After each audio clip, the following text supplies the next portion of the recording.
नमस्कार। आप सभी को इन सभी की वेशभूषा लगभग एक जैसे ही दिखाई दे रही है। सामान्य रूप से भी ये सभी एक जैसे ही दिख रहे हैं। सभी ध्यान और परमात्मा में लीन रहते हैं। इन सभी के ये गुण इन्हें एक जैसा दिखाते हैं, परंतु कुछ विशेष गुण इन्हें एक दूसरे से अलग दिखाते हैं।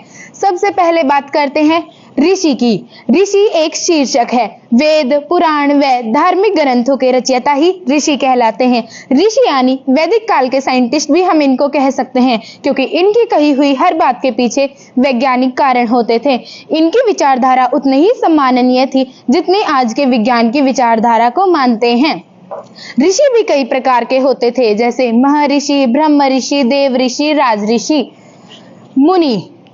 मुनि ऋषि का ही एक प्रकार है। जो ऋषि, महर्षि और ब्रह्म ऋषि की उपाधि प्राप्त कर लेता है वह मुनि श्रेणी में चला जाता है। मुनि शब्द संस्कृत के मनन शब्द से बना है।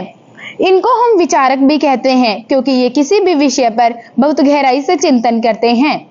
ऋषि और मुनि दोनों ही शास्त्रों के ज्ञाता होते हैं। दोनों के ही श्राप कभी खाली नहीं जाते, क्योंकि इन्होंने अपनी शक्तियों का कभी दुरुपयोग नहीं किया।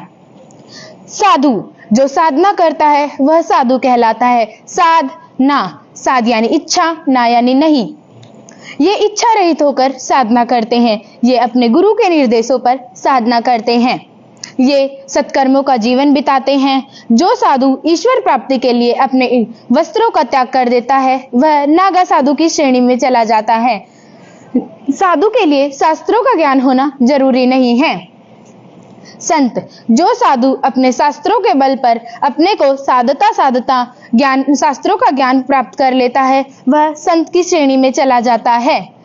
अब यह आध्यात्मिक चिंतन की जगह समाज से जुड़ जाते हैं। अपने रचनाओं और शिक्षाओं के द्वारा लोगों को सही राह दिखाते हैं, जैसे कबीरदास जी, रहीमदास जी, रविदास जी आदि। जो संत जिस स्तर का ज्ञान प्राप्त कर लेता है उसी स्तर पे उसे उपाधि मिल जाती है, जैसे हम सुनते हैं स्वामी जी, महाराज जी, श्री श्री 1008 आदि। सन्यासी, यह शब्द अन्यों की भांति अत्यंत प्राचीन नहीं है। वैदिक काल में भी किसी सन्यासी का कोई उल्लेख नहीं है। जैन और बौद्ध धर्म के अस्तित्व के बाद ही यह प्रचलन में आया है। संन्यास शब्द संन्यास से बना है। संन्यास यानी त्याग करना। ये संसार की सारी चीजों का त्याग कर देते हैं, चाहे वो प्रकृति ने दी हो, चाहे इन्होंने स्वयं अर्जित की हो। योगी शब्द योग से बना है। योग यानी जोड़ना। ये आत्मा को परमात्मा से जोड़ते हैं।